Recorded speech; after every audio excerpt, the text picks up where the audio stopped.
Hello students, तो एक बार फिर आप लोगों का बहुत स्वागत है। ओके, तो इस चैप्टर सेकंड का जो है C third part motion of plane, इसके सेकंड वीडियो में आज हम बात करेंगे प्रोजेक्टाइल मोशन की। इसके पहले वाले वीडियो में हम लोगों ने पोजीशन वेक्टर, डिस्प्लेसमेंट वेक्टर और velocity vector and acceleration vector, okay, ये चीजें क्या होती है हम लास्ट वीडियो में देख चुके हैं। अगर आप लोगों ने लास्ट वीडियो नहीं देखा है, इससे पहले वीडियो, तो प्लीज जाके चैनल पे जाके हमारा फर्स्ट जो वीडियो इस चैप्टर का जरूर देखें। ओके, उसमें बहुत सारी बेसिक चीजें मैंने आप लोगों को बताई है जो आप लोगों को इस चैप्टर रिलेटेड पता होनी चाहिए। ओके बच्चों, तो इस चैप्टर में हम सेकंड वीडियो में बात कर रहे हैं प्रोजेक्टाइल मोशन की। तो प्रोजेक्टाइल मोशन क्या होता है? तो प्रोजेक्टाइल का मतलब होता है किसी भी ऑब्जेक्ट को जब हम प्रोजेक्ट करते हैं, फेंकना, या तो उसको बोलते हैं हम थ्रो कर रहे हैं। ओके, तो थ्रो भी जो होता है एक तरह का प्रोजेक्ट करना होता है। तो प्रोजेक्ट जो होता है वो दो प्रकार से होता है। एक होता है कि किसी हाइट से हॉरिजॉन्टली किसी ऑब्जेक्ट को फेंकना जो होता है वो आपका होता है हॉरिजॉन्टल प्रोजेक्टाइल। ओके, और सेकंड जो होता है कि ग्राउंड से खड़े होकर किसी हाइट पर फेंककर उसे हॉरिजॉन्टली और वर्टिकली दोनों ही डायरेक्शन में उसका डिस्प्लेसमेंट हो, ऐसा ऑब्जेक्ट को अगर हम थ्रो करते हैं तो होता है आपका ऑब्लिक प्रोजेक्टाइल मोशन। ठीक, तो ये जो होगा आपका हॉरिजॉन्टल प्रोजेक्टाइल मतलब ये कि आप किसी हाइट पे खड़े होकर आप किसी ऑब्जेक्ट को जब इस तरह से थ्रो करते हो, इस प्रकार से आप प्रोजेक्ट करते हो, तो ये आपका होता है हॉरिजॉन्टल प्रोजेक्टाइल मोशन। इसका मतलब ये नहीं कि देखो आप यहाँ पर खड़े हो गए और किसी ऑब्जेक्ट यहाँ से आपने पकड़ के आपने ड्रॉप फेंक दिया, तो इट इज ए ड्रॉप। ये ड्रॉप कहलाता है। अगर आपने किसी ऐसे सीधा उसको छोड़ दिया, जैसे ये पेन में ऐसे पकड़ के सीधा छोड़ दिया, तो ये क्या होगा आपका? ये ड्रॉप कहलाएगा। लेकिन हम बात करें प्रोजेक्टाइल की, तो प्रोजेक्टाइल जो होगा आप लोग के ऑब्जेक्ट को जब इस तरह से यहाँ से खड़े होके जब ऐसे फेंकोगे जिसमें हॉरिजॉन्टल डिस्प्लेसमेंट भी हो रहा है, वर्टिकल तो ऑलरेडी है सही, तो इस प्रकार का जो प्रोजेक्ट होगा वो आपका हॉरिजॉन्टल प्रोजेक्ट है। और हम सेकेंडली बात करते हैं ऑब्लिक प्रोजेक्शन। ऑब्लिक प्रोजेक्शन में क्या होगा कि ऑब्लिक प्रोजेक्शन में ऐसा होगा कि देखो जब कोई ऑब्जेक्ट को ग्राउंड से आप इस प्रकार थ्रो करते हो कि उसमें हॉरिजॉन्टल डिस्प्लेसमेंट भी आए और वर्टिकल डिस्प्लेसमेंट भी आए, मतलब कुछ हाइट भी आए और एक प्लेस से वो अनदर प्लेस पे अगर जाता है तो वो आपका कौन सा होगा? Oblique projectile motion. क्लियर हो गई बात सभी को? ओके, तो इसमें क्या होता है कि ये ग्राउंड से होता है और ये किसी हाइट से होता है ग्राउंड पे, और ये ग्राउंड से हाइट पे जाता है और वापस कहां आता है? ग्राउंड पे आता है। लेकिन इस प्रोजेक्टाइल में हाइट से आके तो ग्राउंड पे आता है, वापस से हाइट पे नहीं जाएगा। नहीं तो बोलो सर इसमें देखो हाइट पे, ग्राउंड से हाइट पे आ रहा है वापस ग्राउंड पे आता है। इसमें होता है क्योंकि नीचे फेंकता है, लेकिन इसमें ऊपर से नीचे फेंकता है। ओके, तो हम इस वीडियो में जो पढ़ने जा रहे हैं, पहला जो फर्स्ट पार्ट है वो फर्स्ट पार्ट है आपका हॉरिजॉन्टल प्रोजेक्शन। तो हॉरिजॉन्टल प्रोजेक्शन पढ़ने जा रहे हैं चैप्टर में, इस वीडियो में हम लोग तो केवल उसकी बात करेंगे, जिसका नेक्स्ट वीडियो जो आएगा उसमें हम बात करेंगे ऑब्लिक प्रोजेक्शन। ठीक है, तो इस वीडियो को आप ध्यान से देखें, समझे, और प्लीज थोड़ा डेफिनेशन को अच्छे से पढ़ना हो तो बुक का यूज करें। मैं ऑलवेज कहता हूँ बुक के थ्रू हम बहुत सारी चीजें जो मैं नहीं बोल पाता हूँ या आपको किसी ने नहीं बताई हो, तो बुक के अंदर सब चीजें लिखी होती है, उसको हम ध्यान से अगर पढ़ेंगे, अगर आपने समझ लिया है तो आप खुद भी उसको पढ़ सकते हैं थोड़ा बहुत, है ना। कुछ चीजें जो बताना भूल गए हो आप उसको देख कर उसको समझ सकते हैं। ओके, तो अब हम इस वीडियो में बात कर रहे हैं फर्स्ट पार्ट इसका जो है आपका हॉरिजॉन्टल प्रोजेक्शन। ठीक है, हॉरिजॉन्टल प्रोजेक्शन को बताने के पहले मैं आप लोगों को डायग्राम एक्सप्लेन कर दूं कि विदाउट डायग्राम जो है हम कुछ भी चीज इसमें नहीं कर सकते। ओके, तो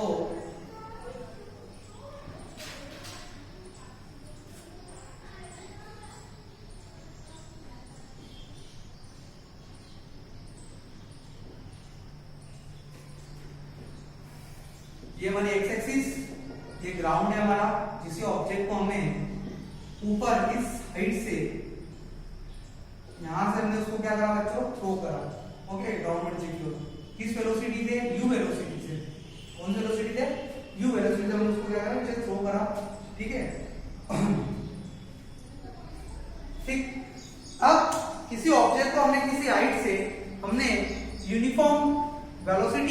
सॉरी इनिशियल वेलोसिटी u के साथ में हमने उसको x एक्सिस पे क्या करा, हमने उसको थ्रो करा, हॉरिजॉन्टली थ्रो करा। मैं ड्रॉप की बात नहीं कर रहा हूँ, ड्रॉप ऐसा होगा, लेकिन मैं उसको बोल रहा हूँ मैंने उसको प्रोजेक्ट करा। प्रोजेक्टाइल क्या मतलब ये कि मैंने उसको ऐसा प्रोजेक्ट किया जो x एक्सिस में भी उसका डिस्प्लेसमेंट हो, y एक्सिस में उसका डिस्प्लेसमेंट हो। ओके, तो यहाँ पर मैंने किसी ऑब्जेक्ट को इस प्रकार से थ्रो करा, तो मैंने किसी एक पॉइंट देखा कि उसका y एक्सिस से डिस्प्लेसमेंट y है और x एक्सिस से डिस्प्लेसमेंट कितना उसका x। ओके, अगर हम बात करें सबसे पहले हॉरिजॉन्टल मोशन के लिए, किसकी बात करें हम लोग, हॉरिजॉन्टल मोशन, क्योंकि देखो इसमें भी मोशन जो है दो प्रकार की हो रही है, एक हॉरिजॉन्टल मोशन भी हो रहा है और projectile motion sorry vertical motion भी हो रहा है। वर्टिकल कैसे, हॉरिजॉन्टल कैसे, देखो हॉरिजॉन्टल ऐसा है कि ये आगे आगे भी बढ़ रहा है, उसको खींच रहा हूं इसलिए ये आगे आगे भी जा रहा है, इसलिए हॉरिजॉन्टल हो गया।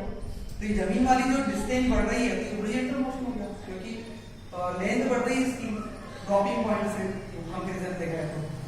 और वर्टिकल कैसा हो गया, क्योंकि वर्टिकल में ये जैसा आ रहा है कि उसकी धीरे धीरे हाइट क्या होती जाएगी, कम होती है, तो धीरे धीरे इसकी हाइट कम हो रही है, इसलिए इसमें वर्टिकल मोशन भी है और हॉरिजॉन्टल मोशन भी है। तो इसके दोनों ही मोशन को जो है हम क्या करेंगे, स्टडी करेंगे। तो हम सबसे पहले स्टडी करेंगे इसमें हॉरिजॉन्टल मोशन, ठीक है। तो हॉरिजॉन्टल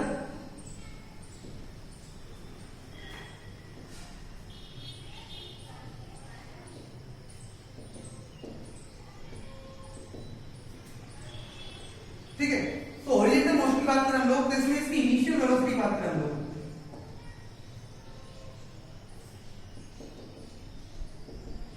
इनिशियल वेलोसिटी, तो देखो हॉरिजॉन्टल की बात करें तो हम लोग सब क्या लेंगे, एक्स एक्सिस वाली डायरेक्शन की बात करेंगे। तो एक्स एक्सिस में इसकी वेलोसिटी कितनी है, ux, इनिशियल वेलोसिटी कितनी है ux, और जो कितनी है, कितनी इनिशियल वेलोसिटी देख रहे हैं उसको u वेलोसिटी, तो कितना आ जाएंगे u। अगर हम बात करें एक्सेलरेशन की, एक्सेलरेशन की बात करें हम लोग ax, तो मुझे बताओ बच्चों क्या हॉरिजॉन्टल डायरेक्शन में एक्सेलरेशन होता है क्या, नहीं, रॉन्ग, जीरो होता है। तो हॉरिजॉन्टल डायरेक्शन में ऑलवेज जो एक्सेलरेशन जो होता है किसी भी बॉडी का वो इट इज ऑलवेज कितना होता है, जीरो। हाँ, अगर डाउनवर्ड नीचे को जा रहा है तो उसका एक्सेलरेशन होता है, या अपवर्ड ऊपर जा रहा है वर्टिकली, अपवर्ड या डाउनवर्ड जाने की पोजीशन में उसका ग्रेविटेशन होता है, एक्सेलरेशन होता है। लेकिन हॉरिजॉन्टल की पोजीशन में कभी भी एक्सेलरेशन नहीं होता है किसी भी ऑब्जेक्ट, है ना, या ग्रेविटी नहीं होती है। तो यहाँ पर ax कितना होगा जो इसमें जीरो। अब बात करें इसमें डिस्प्लेसमेंट की, तो डिस्प्लेसमेंट भी है, कितना डिस्प्लेसमेंट है, x डिस्प्लेसमेंट। ओके, तो by second equation of motion, अगर हम बात करें सेकंड इक्वेशन ऑफ मोशन, तो सेकंड इक्वेशन मोशन में होती है s equals to ut plus half at square. Okay, तो यहां पर एक जो है डिस्प्लेसमेंट, और डिस्प्लेसमेंट कितना बच्चों, x, और हॉरिजॉन्टल में वेलोसिटी कितनी है ux, टाइम कितना है t 1/2, एक्सेलरेशन कितना होगा हॉरिजॉन्टल में, कितना होगा ax, ये हो गया आपका ax और ये t। बट वैल्यू की बात करें तो ux कितना है अपना u, तो x इक्वल टू कितना आ जाएगा यहाँ पर आपका u t प्लस 1/2, एक्सेलरेशन कितना है हॉरिजॉन्टल डायरेक्शन में, 0 into t का स्क्वायर, तो ये पूरी क्वांटिटी क्या होगी बच्चों आपकी 0, तो ये हो जाएगा आपका x अपॉन में u इक्वल टू t। तो यहाँ टाइम की वैल्यू कितनी आ गई आपकी, ये इक्वेशन नंबर फर्स्ट। तो ये हमारा निकला हॉरिजॉन्टल मोशन का कंक्लूजन, कि कंक्लूजन ये निकला कि जो हमारी इक्वेशन जो बच रही है कुल मिला के वो बच रही है, इसको मैं अभी नहीं लिखता हूं, इसको ऐसा हमारा बच रहा है x equals to ut। Okay, ये बच रहा है इक्वेशन नंबर फर्स्ट। अब हम बात करते हैं वर्टिकल मोशन की, कि देखो ऑब्जेक्ट की वर्टिकल मोशन भी हो रही है, जब भी तो ऑब्जेक्ट ऊपर से कहां आ रहा है, नीचे आ रहा है, हॉरिजॉन्टल हो ही रहा है, लेकिन वर्टिकल भी तो हाइट क्या हो रही है इसकी, कम हो रही है ना बच्चों। तो हम बात करते हैं वर्टिकल मोशन की। For vertical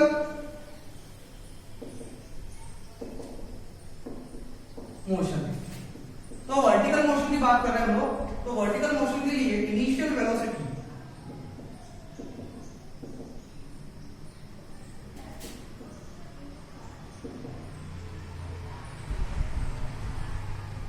initial velocity u y।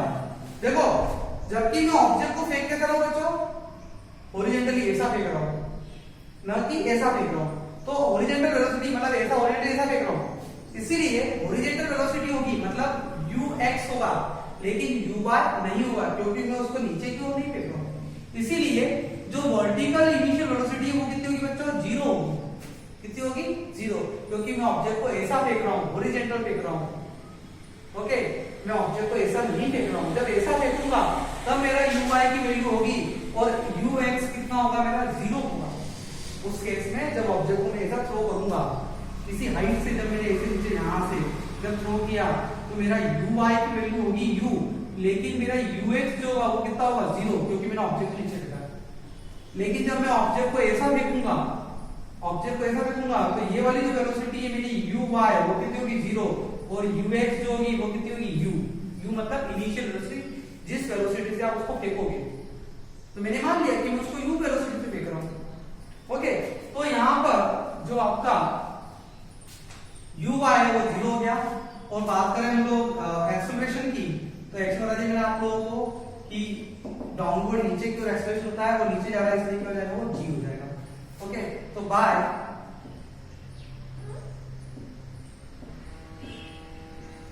Second equation of motion, तो क्या होगा हमारा, s equals to ut plus half at square. आप बोलोगे सर आपने ये क्यों लिया, फर्स्ट इक्वेशन क्यों नहीं ली, सेकंड इक्वेशन क्यों नहीं ली, थर्ड इक्वेशन क्यों नहीं ली? तो बेटा मेरी सेकंड इक्वेशन जो होती है, मेरी इस कंडीशन, यहाँ पे जो कंडीशन हो रही है वो उसको फुलफिल करती है, क्योंकि इसमें डिस्प्लेसमेंट भी है, ओके, इसमें इनिशियल वेलोसिटी भी है, टाइम भी है, तो सारी चीजें, वो फाइनल वेलोसिटी है ही नहीं इसके अंदर। इसलिए यहाँ पर मैंने थर्ड इक्वेशन का यूज नहीं किया और फर्स्ट का यूज नहीं किया। और सेकंड इक्वेशन में इनिशियल वेलोसिटी भी है, एक्सेलरेशन भी और डिस्प्लेसमेंट भी है। ओके, तो इसलिए मैं यहाँ पे सेकंड यूज करता हूं। यहाँ पे डिस्प्लेसमेंट क्या कहता है, यहाँ पर y ये हो जाएगा आपका ay t 1/2 ay into t square हो जाएगा। y ay कितना है आपका बच्चों, 0 हो जाएगा, 0 into t 1/2 ay की बात करें तो बच्चों आपका g और t स्क्वायर हो जाएगा। y equals to 1/2 g t square, equation number second. Okay, अब मैं बात करूं by relation first and second, तो यहां से t की वैल्यू कितनी देगी, x/u, इक्वेशन नंबर 2 में पुट कर देंगे। तो by relation first and second तो हो जाएगा y equals to 1/2 g, अगर t की वैल्यू t नीचे आएगा तो कितना हो जाएगा, ये x/u का स्क्वायर तो हो जाएगा y equals to g/2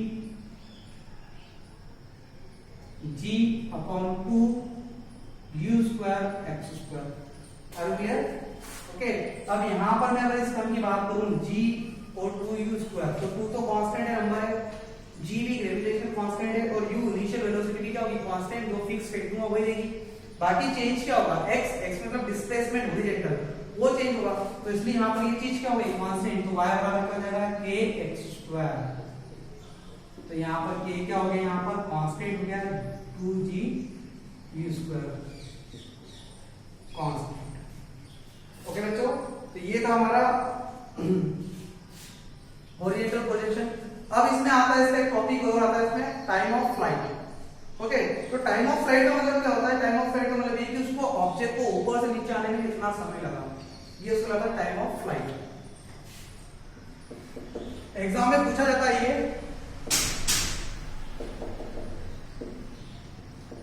okay, तो टाइम ऑफ फ्लाइट की बात करें हम लोग, टाइम ऑफ फ्लाइट की बात करें तो उसमें कौन सा आएगा, ये क्योंकि ऑब्जेक्ट ऊपर से नीचे आ रहा है, तो वर्टिकल मोशन की बात करेंगे लोग। तो वर्टिकल मोशन की सेकंड इक्वेशन क्या होती है हमारी, s equals to ut plus half at square, जिसमें ये डिस्प्लेसमेंट ये कितना है आपका, ये आपका y equals to ut, u मतलब u by t plus half, हम बात करें at तो यहाँ पे हो जाएगा आपका a y स्क्वायर और टाइम में यहाँ पे हो जाएगा आपका t स्क्वायर। चलो, तो y equals to, ये तो क्वांटिटी आपकी क्या होगा बच्चों, 0, तो ये 0 होगी तो उसको मैं नहीं ले रहा हूँ, 1/2 g और ये t स्क्वायर। ठीक, एनी डाउट किसी को भी?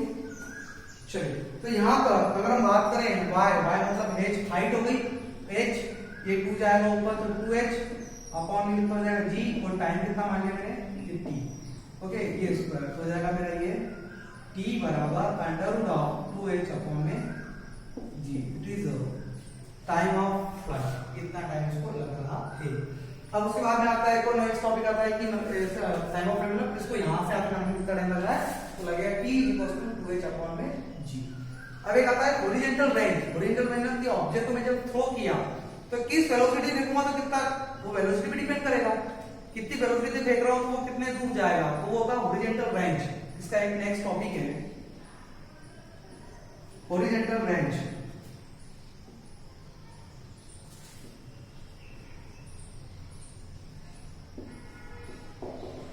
ओके बच्चों पूछा था एग्जाम के अंदर, तो हॉरिजॉन्टल रेंज की बात करें कि ऑब्जेक्ट की रेंज कितनी होगी, तो आप सिंपल सा फॉर्मूला है यहाँ पर कि वेलोसिटी रखते हैं, वेलोसिटी का फॉर्मूला क्या होता है डिस्प्लेसमेंट अपॉन टाइम, तो एक प्रकार का ये डिस्प्लेसमेंट ही है, क्या है ये डिस्प्लेसमेंट ही है, तो हमारा फॉर्मूला होता है वेलोसिटी को डिस्प्लेसमेंट अपॉन टाइम, हो जाएगा v * t = d, लेकिन जो डिस्प्लेसमेंट वो एक प्रकार की क्या होगी रेंज हो गई है, तो हमारा फॉर्मूला क्या होगा r =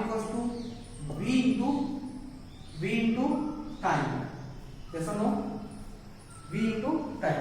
आर क्लियर, किसी को नहीं प्रॉब्लम, तो यहाँ पे v जो आएगा वो क्या हो जाएगा आपका इनिशियल वेलोसिटी हो जाएगा, तो हो जाएगा r = u, t की बात करें तो हो जाएगा आपका 2h * g, it is range of horizontal.